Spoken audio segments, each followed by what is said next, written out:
How you doing? This is Coach DeCarlo. How many of us have heard the phrase, money's evil, or money is the root of all kind of evil? Both of these are misquotes. Now, just a slight shift of words can change the whole meaning of a sentence. And as we know that words have meaning. So let's go into what the text says about money and how we can begin attracting money, wealth into our own lives. This won't happen if we have a belief system that says money is evil or money's the root of all kind of evil. But let's go and find out what Scripture says about money. It says, "For the love of money is the root of all kinds of evil." Now, in certain interpretations, it says the root of all evil.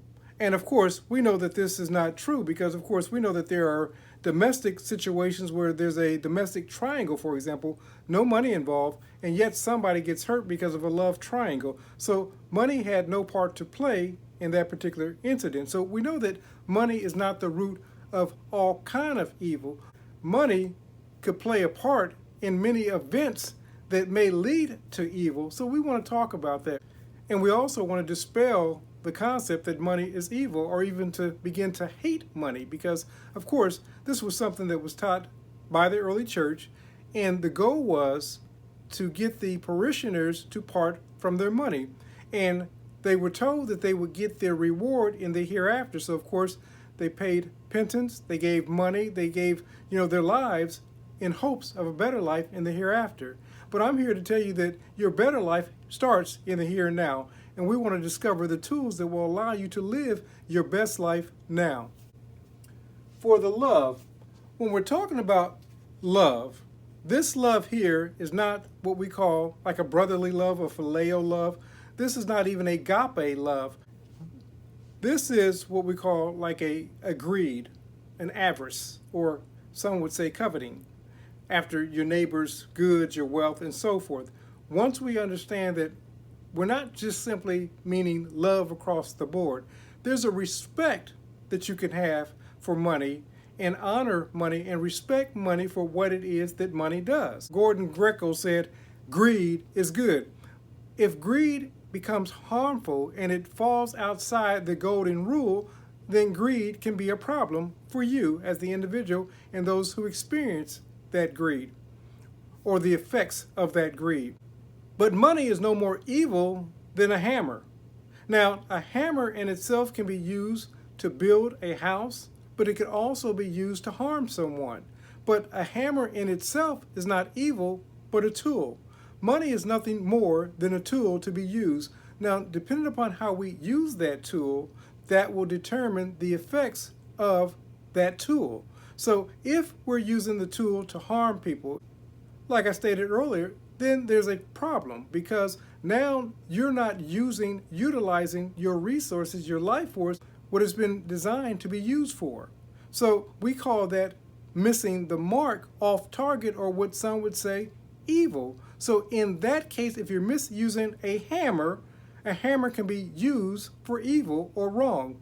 If you misuse money, then money can be misused for wrong. So it says the love of money. Now, many of us take money to be simply the currency, but money can be also one's influence. If we're using our gifts and our talents, then that gift and that talent is also a means of currency anytime we're making an exchange of a service. So if I'm using my voice, for example, to promote evil or harm, then it becomes the root at that moment of evil or error, missing one's mark.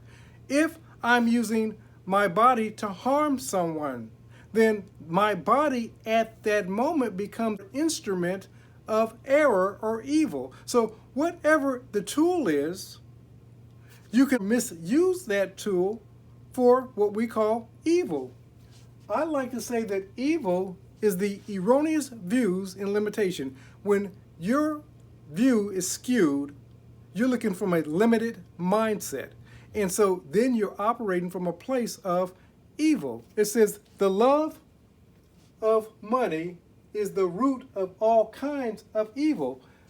The kind is those related to money. Now, if you look at the earlier verse, and let me read it to you, it says, those who want to be rich fall into temptations and into traps, into many foolish, harmful desires, which plague them into ruin and destruction. It says, those who want to be rich. Now, let's say this. Anytime you're operating from a place of want, anytime you're not. Now, you say, Coach, well, how can I be rich if I'm not rich? When you begin to operate from an abundant mindset, you're no longer operating from a place of lack. When you're operating from a place of lack, this is what happens. It says, those who want to be rich fall into temptations. They're tempted. They fall into traps, money traps. Any get-rich-quick scheme will do. And all of a sudden, you're following this get-rich-quick scheme, and you're wondering why you lost all of your money. You can't operate from a place of want to. You must operate from a state of being rich. You understand that you are a wealth magnet. The money comes to you easily and effortlessly. It says that they fall into traps and into many foolish, harmful desires. So many times, the only thing somebody has to do is flash a nice car, a nice house in front of us, or even flash money in front of us, and we lose our mind. And all of a sudden, wisdom goes out the window.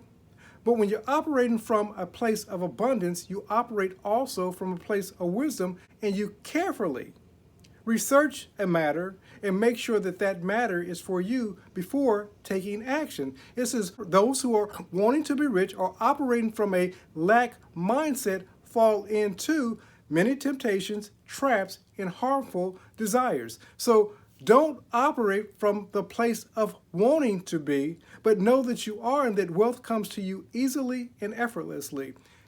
In doing that, you will take on a different mindset. And like I said, you will research a matter and make sure that that thing is for you. You will look at the reviews and read what other people are saying about the thing that you're looking at becoming a part of. Do your homework, creators. Be a wise steward of that which has been entrusted to you.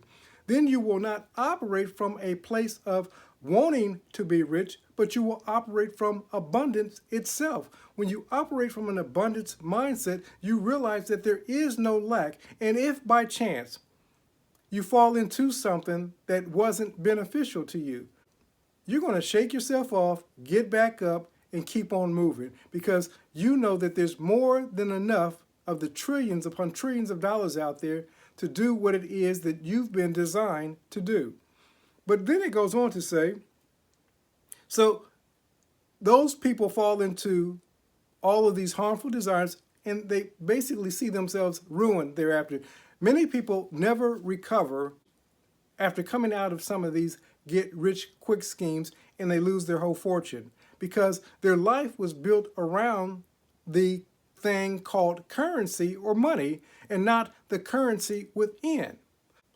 Then he goes on to say, for the love of money is the root of all kinds of evil, and some people in their desire for it, the want for it, the lack thereof, have strayed from the faith. What's the faith?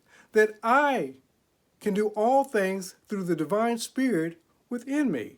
That there is no lack, there's only abundance. When you begin falling into these traps, you lose your way. You forget that you are the source of money, that money comes to you easily and effortlessly. So because you've lost the favorable anticipation in the thoughts held, because you've lost your faith, you say, this stuff doesn't work. You can't trust people. And pretty soon you're living a life of ruin because now you're not trying anything. You stop moving. You stop living your life of purpose, and you've allowed someone else to dictate for you who you will be. And it says that this person has pierced themselves through with many pains and sorrows. Creators, if that's you, get up, shake yourself off, and say, what have I been created to do? Why am I here? And you begin acting on your why. I would suggest to you right now that your why isn't big enough. When your why becomes big enough, no matter what obstacles you come against, they won't stop you. They won't keep you back. They won't keep you down. They won't have you eternally frustrated.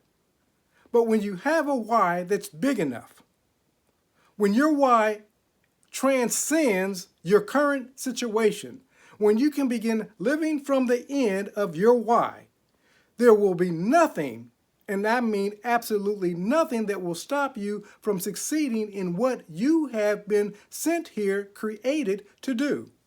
Let me say this. Jesus said this about money, because I want us to understand that money in itself isn't evil.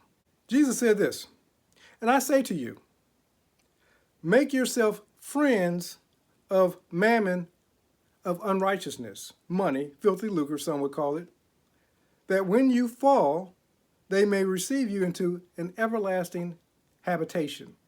Now, many people take this to be, well, let me do good while I'm on earth, and then when I die, then, I'll receive a good life on the hereafter. That's half of the story, because it says the way that you die is the way you revive. What do I mean by that? It says, he who is filthy, speaking of the book of Revelation, then let him be filthy still. But those who are righteous, let them be righteous still. When you come and find yourself on the other side, when you find yourself being your next self, your best self in the next life after this life, body is the only thing that dies. Spirit does not die. It just transcends the state. When you transcend this state, your thoughts, your hopes, your dreams, many of those things that are part of who you are will still be with you. The only thing that will change is your physical body. We know this, that when the persona Jesus returned, he still had the same countenance. He still was the same, in essence, the same person. It was his body that changed. So with that being the case, you're going to take some of these attitudes, say the attitude of lack, loss, and limitation. Many people encounter spirits, ghosts is what some people will call them, and they find that those spirits have the same attitudes, dispositions that they had when they were clothed in this thing called a body. The only thing that had changed was their physical body was buried, turned to dust, and their spirit went on. But we find that if they were not nice people when they were physically here, they tend not to be nice people on the other side. If they were loving people when they were occupying a body here, they tend to be loving people on the other side. And that's why when we encounter loved ones, we find that they're pretty much the same persona when they were here. It's just that their physical body isn't the same. They take on what we call a celestial body as opposed to a terrestrial body. And Paul talks about that. What my point is that the attitudes that you take from this life, you take into the next life. Also, he says, listen, make friends of yourself by means of unrighteous mammon. Use your money to win friends and influence people. That when you make a transition, not death, but simply a transition in this life, you will be welcomed into eternal opportunities beyond your old position. And I've seen this time and time again where I've made a transition from one opportunity into a new opportunity, and because of how I left that old opportunity, it opened up the door for the new opportunities. I see this with celebrities, actors, athletes, people that have made transitions from one arena of life to a new arena because of how they left that old arena of their life, their mindset, their attitudes, their dispositions. They were welcomed into many other new opportunities, and this process continues to repeat itself. So what is it that you're trying to do, creators? Then begin to do it by means of your best self. Be your best self now. And what you're going to discover, even before you transition from this life, as you transition from state to state, because of how you left that old state, it's going to open up the opportunity for your new state. When you look at the story of Abraham, for example, Abraham left his land and went to a land unknown, and he found himself transitioning from one kingdom to another. And as each of these kings welcomed Abraham in, because of how Abraham conducted himself, it opened up eternal opportunities. Matter of fact, so much so, people wanted to give Abraham their burial plot. They wanted to let him be buried in their land because he meant that much to them. He had left that type of impact on them. What legacy are you leaving? And when you leave one opportunity to a new opportunity, what legacy have you left in that old opportunity? I can remember years ago when I was working at a particular job and somebody that I knew that worked at a previous job came in for an interview, and the employer asked me, said, well, could you recommend this? I said, this is a great guy. I said, but ultimately, you have to make the final decision if this guy is for you. They did not go with the guy, but I could not sign off on the guy. I couldn't just write out and say, yes, I could recommend him because he's a hard worker. I knew that the guy was slothful. So I didn't discredit him, but I did not recommend him also because I couldn't do so out of good conscience. What about you, creator? Will others be able to recommend you because of the legacy you've left in your old opportunity as you advance to your new opportunity? And if not, begin to make the change now so that what you will find is bigger, better, more opportunities, no matter what habitat you occupy. And remember, as you're looking forward, for the love of money, when we're talking about love, we're talking about avarice. We're talking about that covetousness. We're talking about that greed that we do it at any cost, even at the cost of hurting others. If money or any other tool that you have isn't being used to benefit, then it becomes a root of evil of its kind. And what do I mean? If misusing a hammer for something other than what it's used for, then it's going to produce a kind that's unlike what it's been used for. We call that evil.